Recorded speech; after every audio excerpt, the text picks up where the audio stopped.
পবিত্র মক্কা মহানগর শাখার উদ্যোগে আয়োজিত আজকের এই হজ সমাবেশে উপস্থিত সংগ্রামী সভাপতি, বাংলাদেশ খেলাফত মজলিস মক্কা শাখার সম্মানিত সভাপতি জনাব হাবিবুল্লাহ হারুন, উপস্থিত রয়েছেন বাংলাদেশ খেলাফত মজলিসের কেন্দ্রীয় নেতৃবৃন্দ, অন্যান্য দায়িত্বশীল ভাইরা, প্রবাসী শাখার বিশেষ করে মক্কা শাখা এবং জেদ্দা শাখা সহ বিভিন্ন প্রবাসী শাখার দায়িত্বশীল ভাইরা এবং বাংলাদেশ থেকে পবিত্র হজের সফরে আগত আমার প্রাণপ্রিয় সংগঠন বাংলাদেশ খেলাফত মজলিসের বিভিন্ন স্তরের নেতা কর্মী, দায়িত্বশীল ভাই ও সম্মানিত হাজী সাহেবানগণ, আমি সর্বপ্রথম আজকে এই হজ সমাবেশ আয়োজন করার জন্য ধন্যবাদ জ্ঞাপন করছি আমাদের সংগঠনের পবিত্র মক্কা নগরী মক্কা শাখাকে এবং যারা এখানে আপনারা অংশগ্রহণ করেছেন, উপস্থিত হয়েছেন, তাদের সকলকে আমি বাংলাদেশ খেলাফত মজলিসের পক্ষ থেকে আন্তরিক অভিনন্দন জ্ঞাপন করছি। রাত গভীর পর্যন্ত আপনারা এখানে উপস্থিত থেকে অপেক্ষা করে আজকের এই সম্মেলনকে, সমাবেশকে আপনারা সাফল্যমণ্ডিত করেছেন। আল্লাহ পাক রব্বুল আলামিন আপনাদের সকলকে উত্তম বিনিময় দান করুন। প্রিয় দিনী ভাইয়েরা, বাংলাদেশ বিশেষ করে একটি যুগ সন্ধিক্ষণ অতিক্রম করছে। একটি পরিবর্তনের মধ্য দিয়ে বাংলাদেশ তার ইতিহাসের গুরুত্বপূর্ণ একটা সময় অতিক্রম করছে। বাংলাদেশের বিগত 2024 সালের জুলাই এবং আগস্টে যে ঐতিহাসিক গণ অভ্যুত্থান সংঘটিত হয়েছে, তাকে বাংলাদেশের মানুষ দ্বিতীয় স্বাধীনতা হিসেবে আখ্যায়িত করেছে।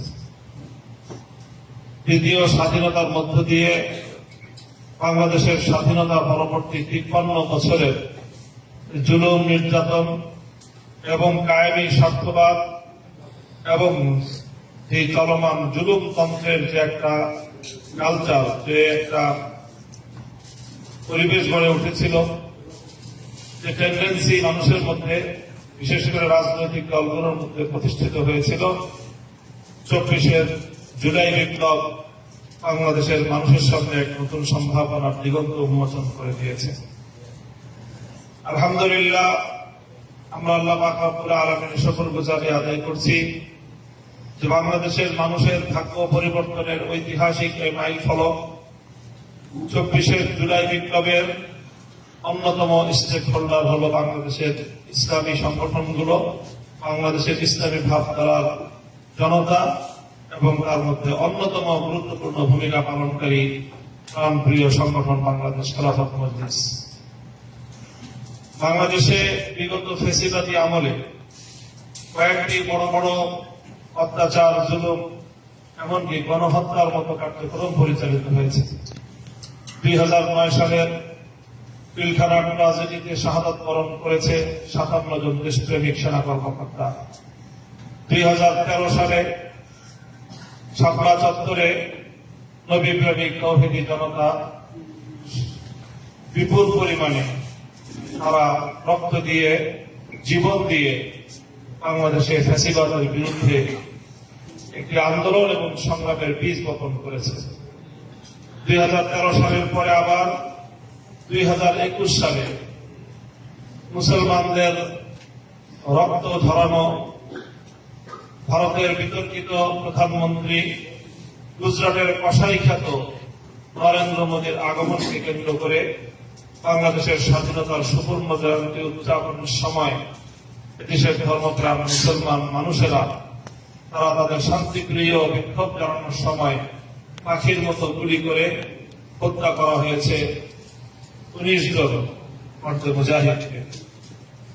এরপরে 2024 সালের জুলাই এবং আগস্টে প্রায় 2 সহস্র আবার যুদ্ধ বনিতা, বিশেষ করে ছাত্র জনতার রক্তের বিনিময়ে ফ্যাসিবাদ মুক্ত বাংলাদেশ আমরা উপহার পেয়েছি।